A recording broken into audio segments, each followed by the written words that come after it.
ஆமாங்க, இந்த வீடியோவில் சொல்கிறது உண்மைதான்.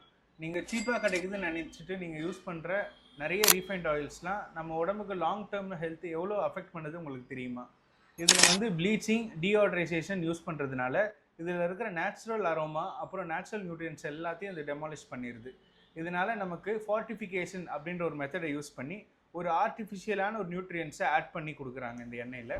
நீங்கள் நல்லா யோசிச்சு பாருங்கள், நம்ம ரா மெட்டீரியல்ஸ்லாம் வாங்கி மரச்செக்கில் ஆட்டி எங்களாலே அதிகபட்சம் 280 கீழே மார்ஜின் வச்சு விற்கவே முடியாது.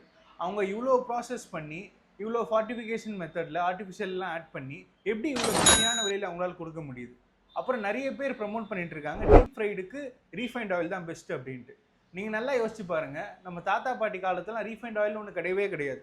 வெறும் மரச்சக்க எண்ணெயில் தான் டீப் ஃப்ரைட் ப்ராடக்ட்ஸை சாப்பிட்டுட்டு இருந்தாங்க. அவங்களாம் 100 வயசு வரைக்கும் வாழ்ந்துருக்காங்க. இது வந்து யோசிக்க வேண்டிய விஷயமா இருக்குது.